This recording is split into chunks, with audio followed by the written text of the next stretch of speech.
आज हम भरमा करेला बनाने जा रहे हैं। मैंने करेला को इस तरह से बीज से चीर लिया, काट लिया और काट करके रख लिया। और मैंने प्याज महीन महीन प्याज काट लिया, महीन महीन आम कच्चे काट लिए। ये रही हमारी सौंफ और ये हल्दी और ये है हमारा लहसुन।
करेला बनके तैयार हो गया।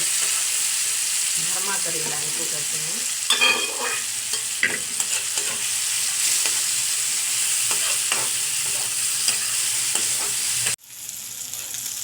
अब ये करेला हमारे भुनके तैयार हो गए।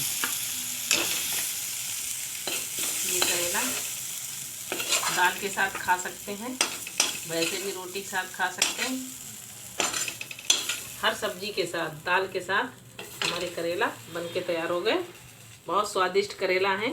अगर ये हमारा डिश पसंद आए तो लाइक एंड सब्सक्राइब करना ना भूलें और बेल आइकन के बटन को ज़रूर दबाएं ताकि अगला नोटिफिकेशन आपको पता चल सके।